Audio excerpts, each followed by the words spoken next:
Welcome to the Morning Glory Project, Stories of Determination. I'm your host, Betsy Graziani Fospender. Since you're listening to this Morning Glory Project today, I know that you're listening to it in a context that we're not so used to. So I feel compelled to start things just a little differently today. We're in the middle of a crazy crisis, an unprecedented set of circumstances where our country and our world and our communities and our households and even our individual bodies are being tested. We're scared and it's frightening out there, and we don't know how long this is going to last or what's going to happen. And I don't know what to do with all that. So like you, like everybody, I cycle through it all. I have moments of panic and fear and worry that overtake. Then I'm able to laugh and be inspired again. Then I'm able to kind of get practical and tactical and do the things I need to do. And then I freak out a little bit again, and then I laugh again, and then I love again. And that's the cycle that we're all going through. But I'm finding that in the middle of all that stirring, whirling cycle, that two questions keep coming to me. One is, aside from the scary stuff, but two questions of a more spiritual or personal kind. One is, who do I want to be in this crisis? And the other one is, what are the lessons that I'm to learn in this crisis? The who do I want to be? I know this. I want to keep my humanity intact. I want to remember to come from generosity, to come from kindness, to come from love, to come from compassion, and to try to put aside panic, try to put aside greed, impatience, intolerance. That's where I'm at with that. And in terms of the lessons that we're to learn, well, there are 1,000 of them, from the environmental to the financial to the practical. But the personal, philosophical one that I want to learn is about perspective. And it's about remembering what's important. That connection to each human, one to another, is what matters. And how we do that is that we share with each other. And we share our stories. And we share who we are. So I bring to you today another Morning Glory story. Not because the story itself will solve any problems, but because staying connected human to human matters a lot. And that these stories of determination may have nuggets or little extra blooms to inspire you where you are and to connect you one to another. So thanks today for listening to the Morning Glory Project, and I'll hope for you as you listen that you're safe, that you're well, that you're loved, that you're sharing love, and that you're tapping into your own stories of determination. Thanks for listening today.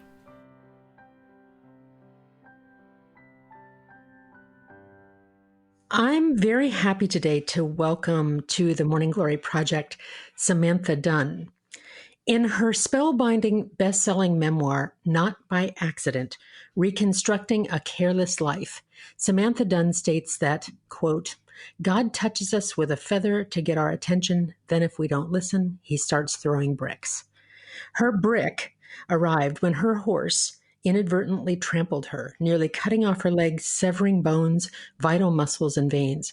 But the lesson of this story was not how to recover from a single accident. Rather, the accident illuminated Sam's life as full of risk-taking and injury to both her body and her heart. Her physical recovery brought to her the opportunity to heal her psychic wounds and broken relationships along with her body. With resiliency, tenacity, and vulnerability, Dunn got back on the horse, literally and figuratively. Samantha's novel, Failing Paris, was a finalist for the Penn West Fiction Award in 2000. She's an essayist, journalist, executive editor, writing coach and editor, and she lives in Southern California with her husband, son, and a menagerie of horses, dogs, a goat, a cat, and one very grumpy pig. Samantha, thanks so much for joining me today on the Morning Glory Project. Oh, Betsy, it's absolutely my pleasure. Thanks so much. And I understand you prefer to go by Sam. Sam's a name I love. It happens to be my younger son's name, so I'll stick with that. Yeah, let's do it. Yeah, my great uncle christened me Sam early on in my life, and it's always stuck. It's always actually the name I feel more comfortable with. Oh, good. Well, then we'll use that. So, Sam, I have to tell you, I was really mesmerized by this book. Oh, And thank it you. was suggested to me by a dear close friend. And when I read it, she said, you really must read this. And I did. And I thought, wow, this isn't a horse story, although it has horses in it. It's not just an injury recovery story. It's much more than that. What prompted you to write it? Well, I hate to be crass and commercial, but it was really economics that led me to do it. Let me explain. I had Sure. never even considered the idea of memoir. Keep in mind, this accident happened in the essentially the mid 1990s, and memoir hadn't arrived as such a cultural literary phenomenon that as it is now. Angela's Ashes was probably the most commercial, well-known at the Hmm. time. And I had finished Failing Paris, or just about finished Failing Paris, and was thinking about my next novel when this accident happened. And it was, as you know, very dramatic, very well cinematic. Lots of extreme events happened around the accident itself. And as you also know, I was working for magazines at the time, well, still am.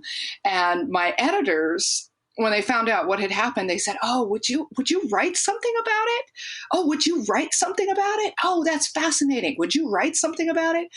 And I wrote a series of essays for different publications about aspects of my accident, about the idea. I started to become very interested in the research around what does it mean to be accident prone. So I did a research piece about accident proneness. I did a piece for the Oprah magazine around the trauma that my relationship suffered as a result of my physical injuries.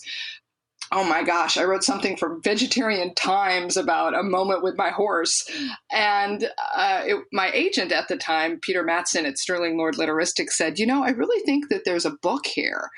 And I said, well, how would I do that? I mean, I really didn't know that much about memoir at the time. So anyway, I discovered, of course, through the process, what it means to write a memoir. And so I was doing it because I thought I needed to keep working. It was your job. It was my job, precisely. But you know what? Honestly, Betsy, the experience of writing Not by Accident transformed my life and made me an advocate for the idea of memoir writing and the practice of memoir writing. Even if you never publish anything, it is the process I have learned that is the most transformative. But anyway, back to your initial question, it was sadly just food, shelter, clothing, paying the bills. Here's what's interesting about that story to me. I work with a lot of memoirists. I'm a memoirist as well. And I think that a lot of memoirists start with a story that they simply have to write, not even thinking about publishing. And you started from the publishing, not even having ever thought about writing a memoir. So you came at it through this back door in a strange, I mean, it's the front door business wise, but it's the back door that in terms of how most people enter memoir. So you ended up writing this thing and you say it was transformative. I'm guessing you didn't anticipate that. Well, that's funny. As you were just talking, I was going to interrupt you to say, listen, if I had realized what memoir takes, what it elicits from you, the depth that you go to write a memoir, I don't think I would have at that time in my life had the fortitude to face those things. Because really, keep in mind, Betsy, I was at the effect of all of these influences of my past, of which I was largely unconscious. So to try to tackle that head on would have been, too much for me. And plus, I also, I've been trained as a journalist, and then was brought up in this tradition that the novel was the apex of the literary experience. So just like every journalist, I had the novel in the drawer. And I thought that was the artistic peak that I was supposed to be striving for. So I didn't what I'm trying to say is I didn't anticipate that my own experience could be important and accessible and interesting, frankly, to other people.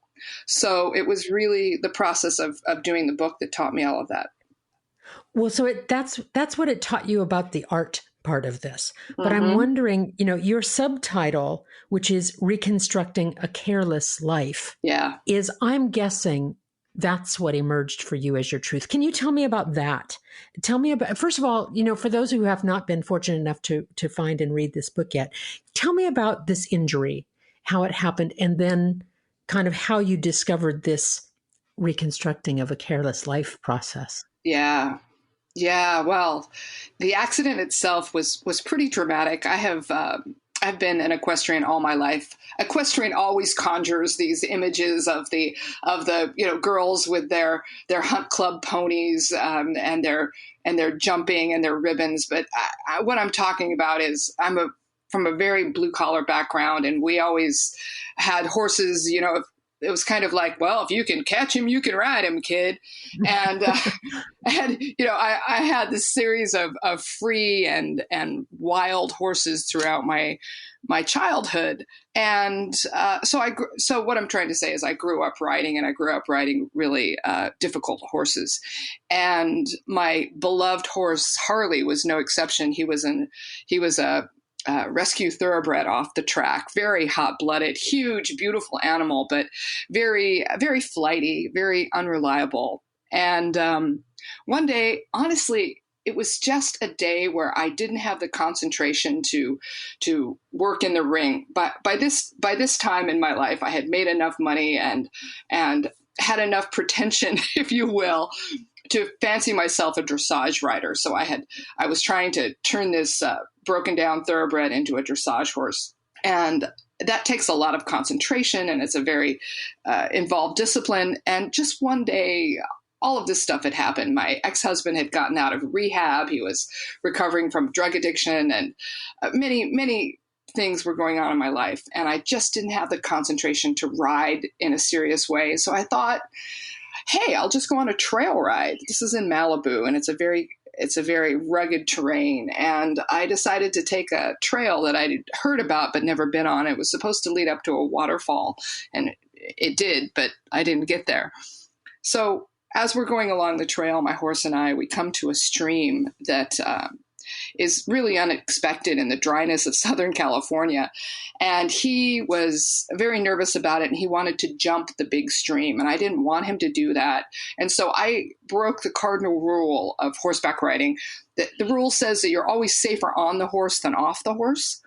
But, if you've been riding since you were 5, you think you have the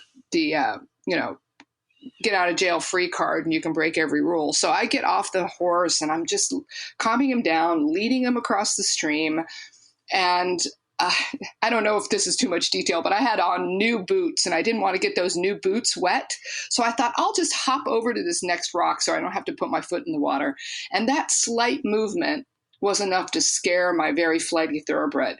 And he thought, oh, we're jumping now. And he reared up.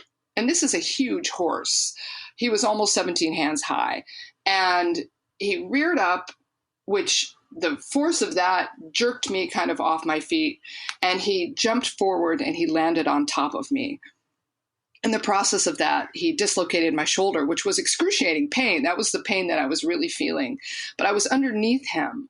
And I was trying, horses can't see underneath themselves the way their eyes are set on the sides of their head. So I was telling him, reassuring him through my voice that I was there, it was okay. And when he realized where I was underneath him, he didn't want to step on me. He kind of, startled, and he bolted sideways. And in that motion of jumping sideways, his hind leg came directly through the shin of my left leg, like a shovel cutting through, ground. And it severed my leg all except for part of my calf muscle. Keep in mind, when I say severed, it was not a clean cut. It was ragged and jagged. Yeah, and awful. ragged and jagged. But my leg was my my foot and half of my leg was off to the side. So my leg was bisected, if that makes sense. It's a horrible image, of course. Yeah, and it thought, well, this is bad. This is really bad. No, my thought was, well, I'm going to die. And people have died this way for thousands of years. So I'm just going to die. But I didn't.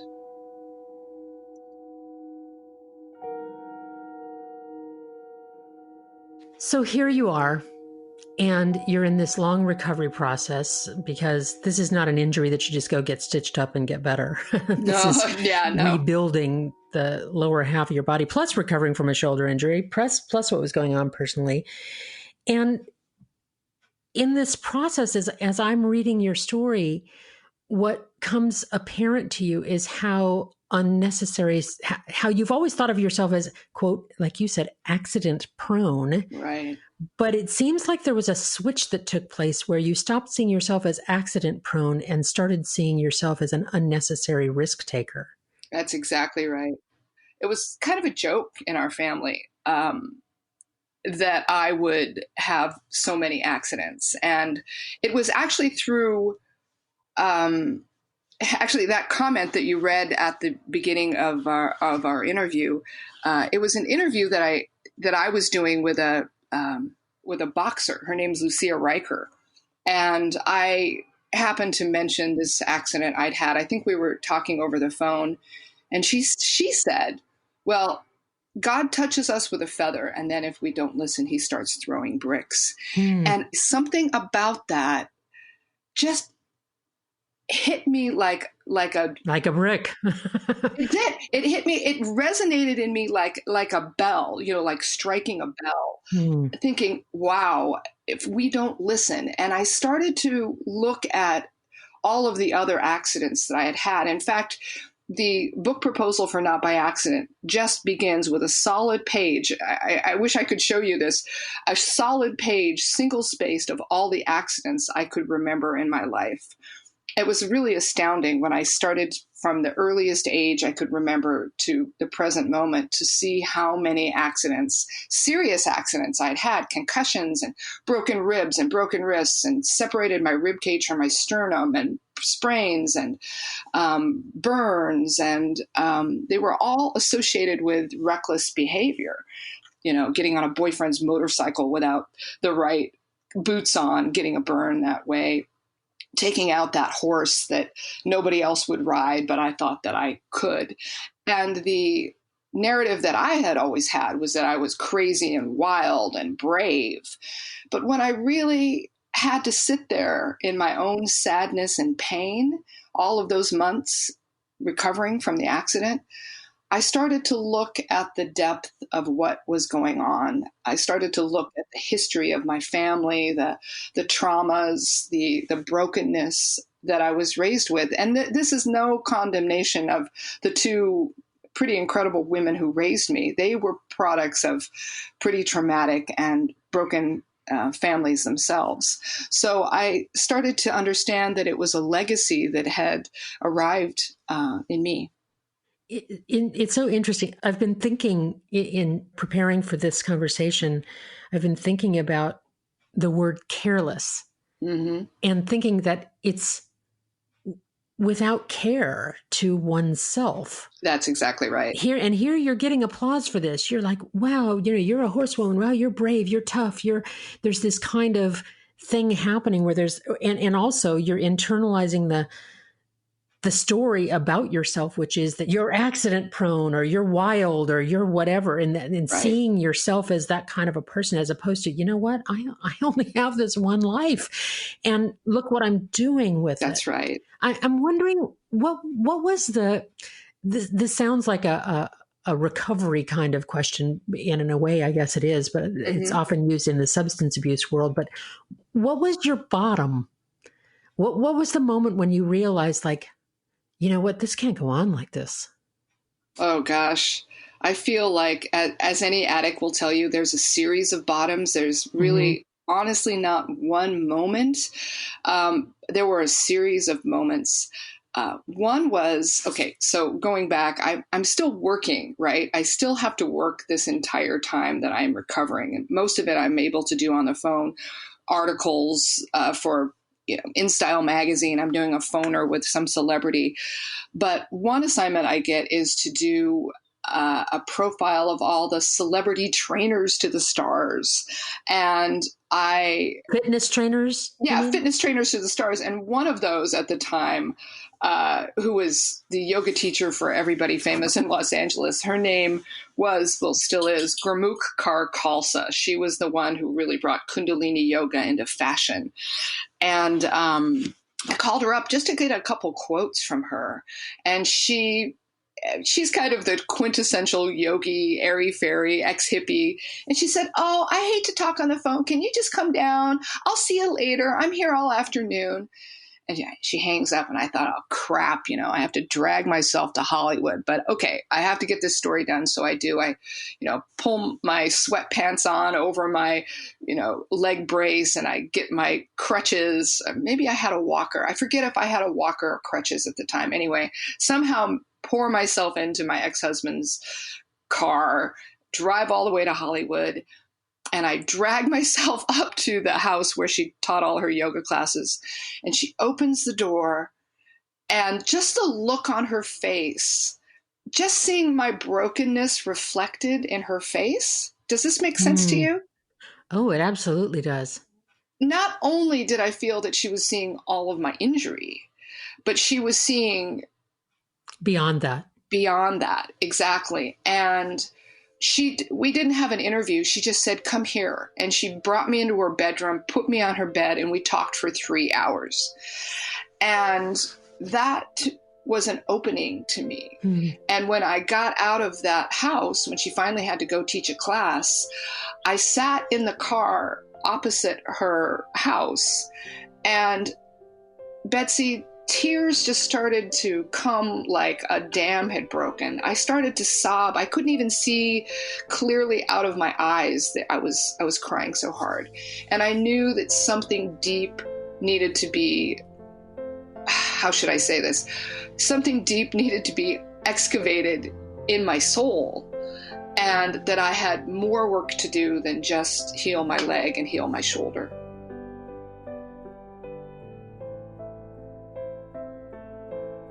You know what's interesting about that turning point to me, Sam? It's that here you've been told the story, albeit by people that love you, but it was a false narrative about you being accident prone and wild and brave and all of that, when it was simply the look of somebody who saw the real story.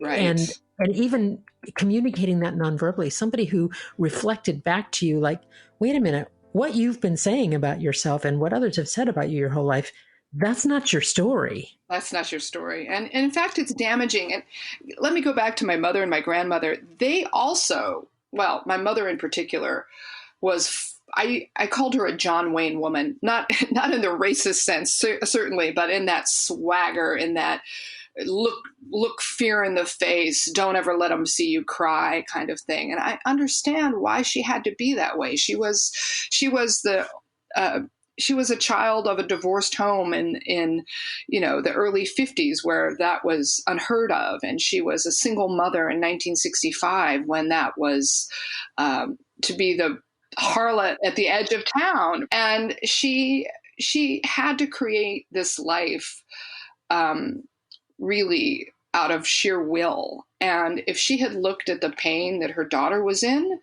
I don't think she would have been able to handle it. I think she would have seen that as her own, yet another failing of hers. She also was an alcoholic. There were many, many things going on. So I understand why these narratives were created. I really do. I went through my phase of being angry with that and feeling victimized by that, but that's way, way in the rearview mirror. I don't feel that way at all anymore. I really understand it. And I'm really conscious of what stories we create in order to get through. I mean, I love that the quote from Lydia Yuknovich. She says something to, oh boy, now I'm going to mess it up, but something to the effect that I am not the story you made of me. Mm-hmm. And I really think that gets to the heart of what we all have to face. Like what what is my life really versus the story that I've told about it? And, looking backward too, I think that there's this funny thing, both as a memoirist and a coach to memoirists, and also as a therapist myself, and as a recovering person, not from chemical addiction, but recovering from my own background. Yeah.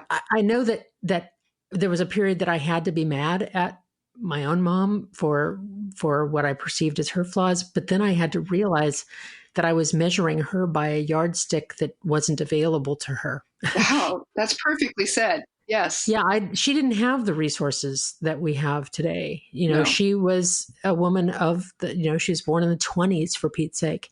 And, that the way that I assessed her and her choices with the resources and knowledge. And, she said something to me one time. She said, well, I didn't have Phil Donahue.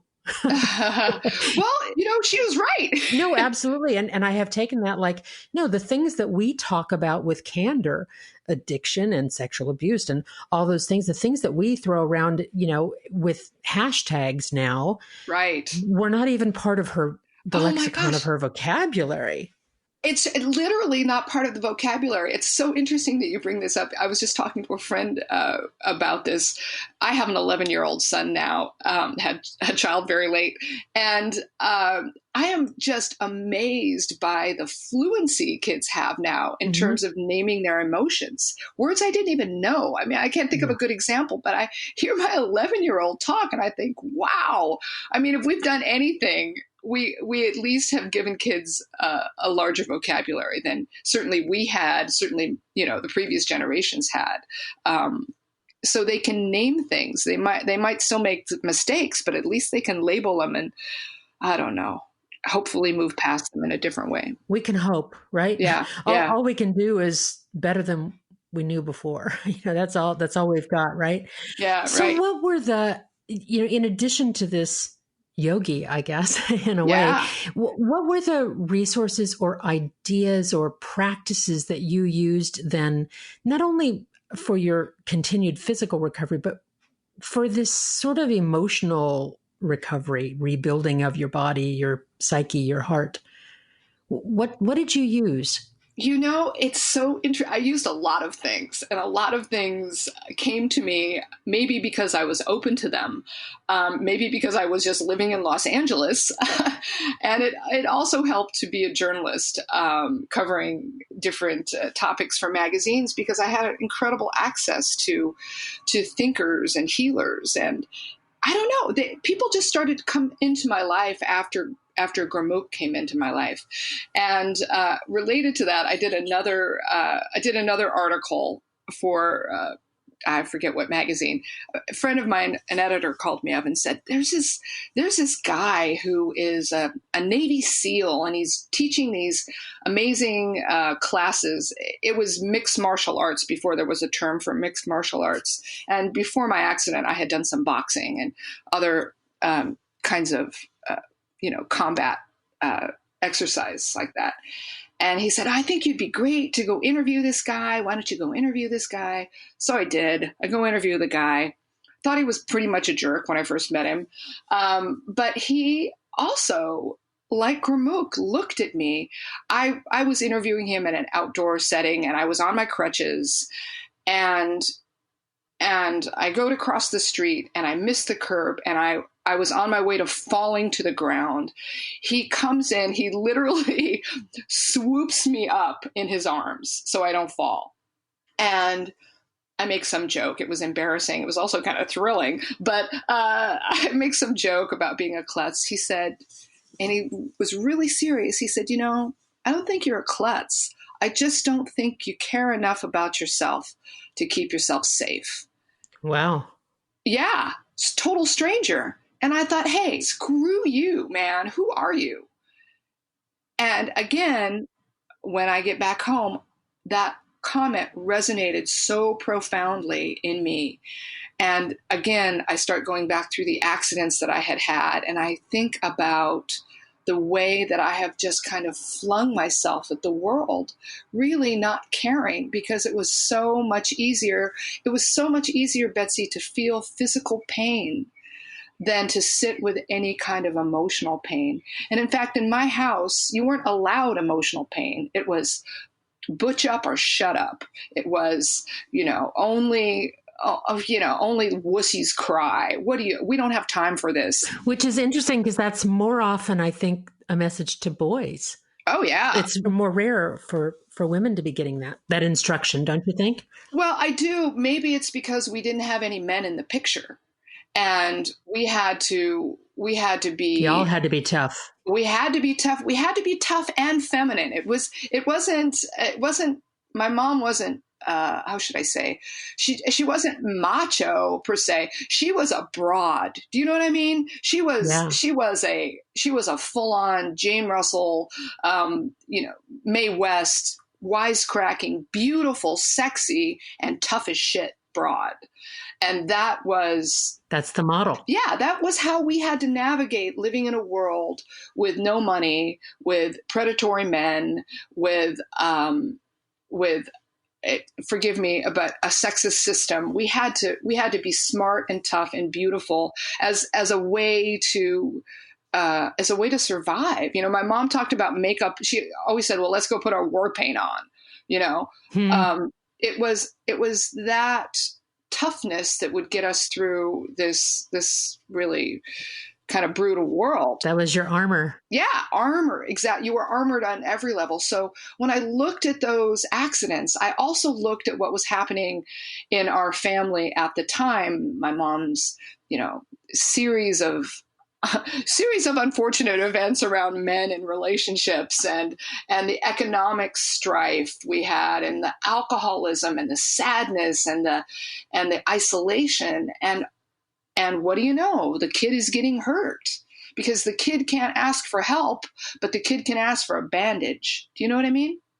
Well, it's like the material, the physical world was a manageable thing, but the emotional one was not. Oh, precisely. It's also interesting too when you say that, the first the yoga teacher and then this, military guy both saw you in that way. And I don't know who said this, so I'm going to use a quote that I can't attribute to. I'll have to look it up after and figure it out. But it's when the student is ready, the teacher arrives. Yes. Oh, yes. That kind of thing. And maybe those messages were all around you before, but you just couldn't see them. Precisely.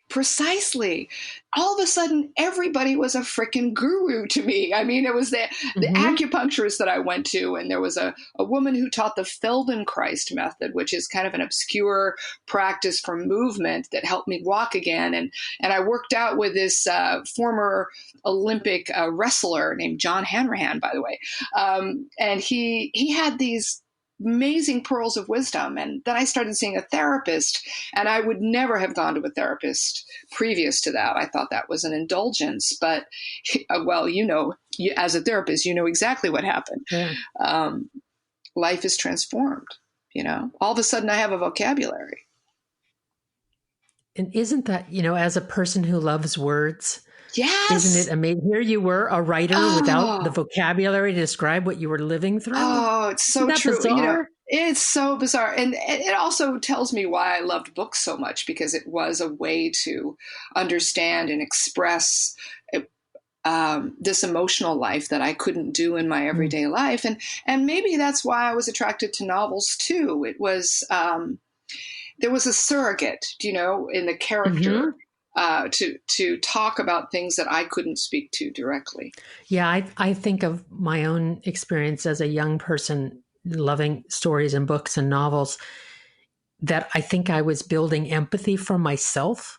Oh, that's a great understanding somebody else's experience, whether it was fiction, a lived or imagined story. That's right. Whether it was Anne Frank in an attic or whether it was, Little House on the Prairie, for that matter. Any of those things as a smaller kid, and of course more mature work when I got older. I'm thinking about my mother as you're talking. My mother was a voracious reader. Sometimes I think I became a writer so I could get her attention. I mean, she read a book every day of her life, and she would cry over books, but she would never cry over life.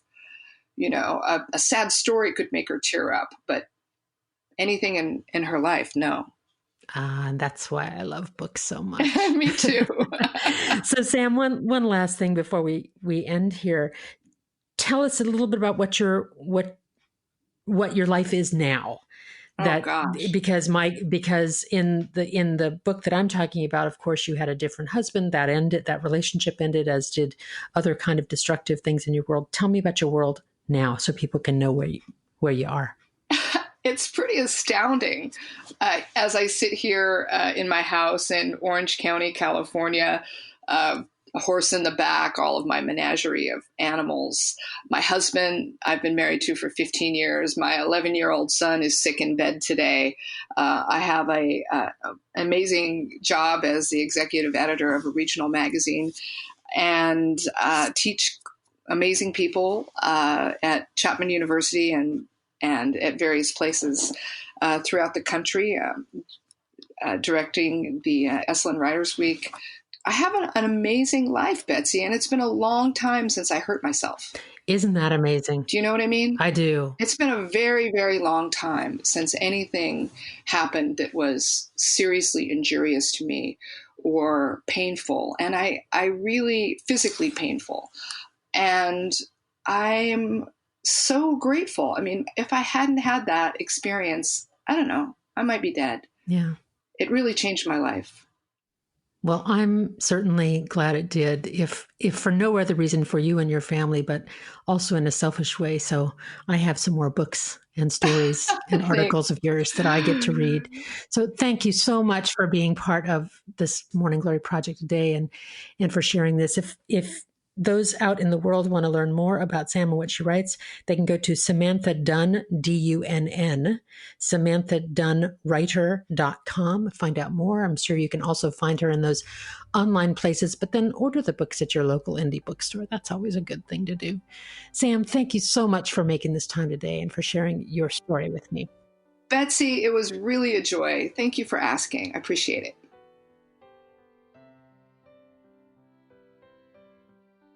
My conversation with Samantha Dunn today has so many extra blooms. It's like a garden. I don't know which ones to pick. I'll let you pick the ones that you love, but a couple for me. One is just one that I always come back to, which is just the value of reading or hearing the stories of others, whether they are lived stories or imagined ones, that it helps us to access the things, the emotions that perhaps we can't access in our regular lives. Gosh, that's important to me. But the other one that really pops out is that notion of the story that we're told about ourselves and the one that we believe.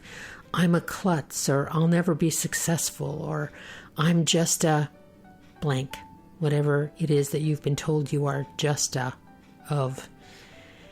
And how that story can help us form a whole life that isn't really of our own design. That when we realize that we get to rename, retitle, and rewrite that story that we're telling about ourselves, the story that we're living, huge, powerful changes can happen. I invite you to check out Not by Accident, Reconstructing a Careless Life by Samantha Dunn, as well as her other publications, which I'm looking forward to digging into. Thanks so much for listening to the Morning Glory Project. I hope that you've enjoyed this episode and others as well. You can find us at themorninggloryproject.com or subscribe wherever you find your podcasts. And with that, I invite you to go out and bloom.